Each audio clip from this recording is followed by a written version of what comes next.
The Christ. There have been many rumors on the lost years of Christ. We hear stories when he was young, and then fast forward 30 years, we hear about his mission.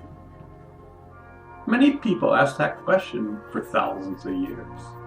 The East has a particular soft spot for the Christ.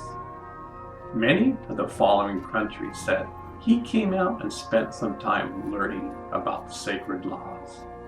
Afghanistan, Pakistan, India, Tibet, and Egypt all have records and documents explaining the Christ coming and visiting for a period of time.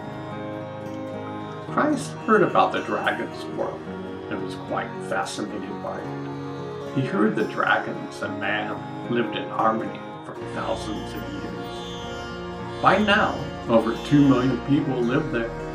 It was the most sophisticated city known to man, yet for the majority of people, it was a myth. Some of the high lamas in Tibet introduced Christ to Shambhala. It was in the Tibetan's backyard, yet it was so hidden you could never find the entrance if you weren't welcome. You see, still at that time, there were gangs of robbers and thieves. It was the Wild West, but it was the East. When Christ entered the grand complex, he couldn't believe what he saw. Dragons were flying in the sky, and he saw a vast, modern city. In fact, it would make any city today pale in comparison. You see, this world combined the spiritual path and the practical path. Together, these were central cornerstones. Kindness and the golden rule existed all around. Love, kindness, and compassion were in the air. It was so strong, almost like a magnetic energy. You couldn't help but not feel it. Christ was overwhelmed. He saw a state of heaven on earth. He knew he was home. All the dragons and man welcomed him like a brother. They made him feel he was home. Many great banquets were held in his honor.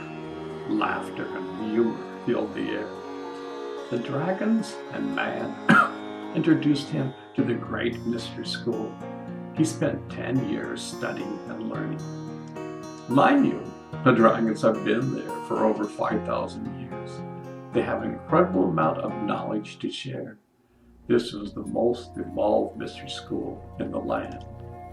Imagine having a city over 2 million and having no crime, no police force or military, no greed nor war. Anger was gone thousands of years ago. You see, the universe is not angry. Man is. The universe is kind.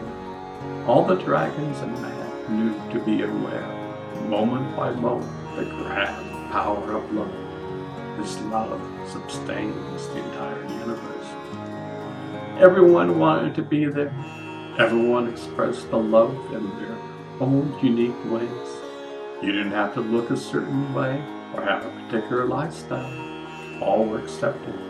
All those man's negative ways was long ago forgotten. You could pray and meditate any way you like. Each person and dragon had their own particular ways.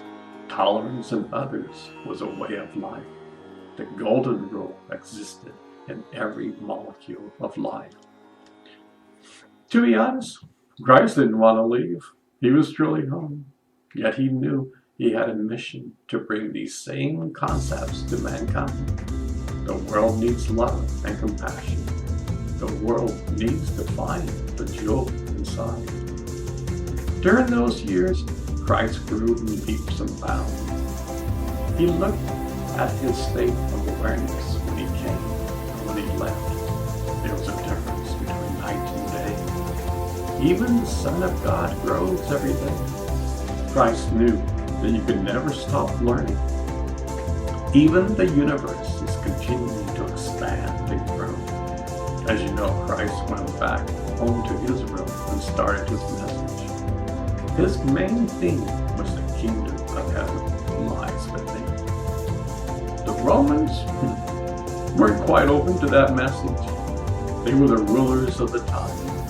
The Romans were quite ruthless and caused an incredible amount of violence throughout the land. The ultimate punishment was putting an innocent man on the cross. This was the dark ages of man. Fast forward today, and it's still the dark ages. Peace will come on this earth. The world should have been blown up by now. A new dawning has occurred. Man will discover his true nature. Man will find the jewel in him. Mark my words, millions of people are waking up. The sunrise is occurring in man. Christ's message will never die. It is eternal. There is so much hope. Remember that the city of Shambhala is still alive. You can solve this great mystery by looking inside